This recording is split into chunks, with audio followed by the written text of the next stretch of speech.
Welcome to Harkins Confidential. We're here to look into the seamy side of the underworld. Today we have the Modest Counterfeiter, otherwise known as Darrell Moore. Of course, that's not his real name, but we'll go with that. Hi, Darrell. Hi, how you doing? So you're not Darrell Moore. I am, and I'm not. I have a few names, and a few more. Okay, well, let's start out with some basics. How did you actually get started being a counterfeiter? I started in college. I was going to art school in Chicago, and like all students, I needed to make a little extra money, and I discovered that I could make a perfect copy of the city bus pass in the photographic lab. So I made one for myself, then I made one for my friends, and eventually I started selling them to other students. I made a pretty good living. At one point I was making 20 or 30 a month. That could get kind of popular, though. Yeah, I learned my first lesson about notoriety that way. I started selling so many bus passes that it made the news. And that scared me, made me realize if you want to be a successful criminal, stay out of the limelight. Which is why you're the Modest Counterfeiter. So many criminals are just egomaniacs. They want to try to rob big and they want to tell everybody.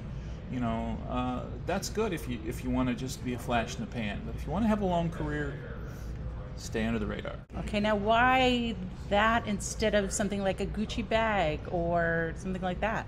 A lot of counterfeiters do Rolex watches and Gucci bags, and it all has to do with the audience.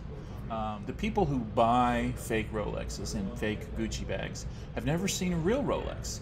The kind of person who would actually go into a fine watch store and see a real Rolex and therefore be able to know the difference is not the sort of person that would buy one on the street. So it really is about knowing your audience and that sort of thing. So you tend to stick to printed matter. Yes, I take pride in my work. I like to make things, and I like to make things that not that people notice, but that are so good that they don't notice.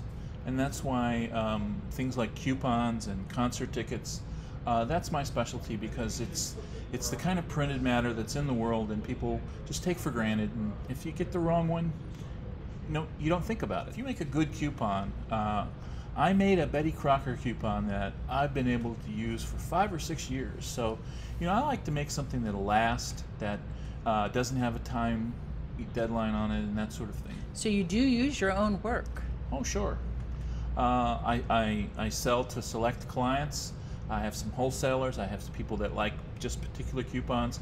But I also make the things that I use myself. Interesting. So then what would be your biggest score? My biggest score?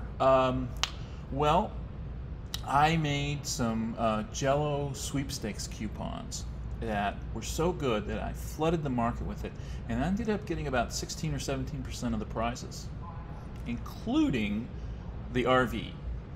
But I don't really like RVs. I just sold it for cheap. But then there was that issue with Bill Cosby and... You're right.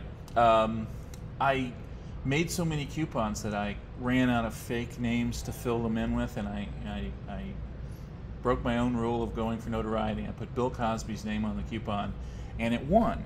And because Bill Cosby works for Jell-O, he wasn't allowed to be a winner, so there was an investigation. And I heard he was really upset.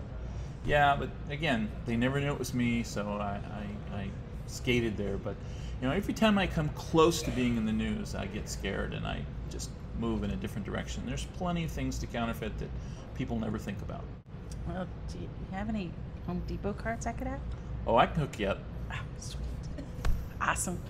Okay, well, I guess that's it for today. We have our guest, Darrell Moore. Darrell, do you have any final words you kind of want to offer to our audience? Don't buy any dolly prints. They're not any good. Okay, now you all have heard it here. This is strictly confidential on the down low. Bye.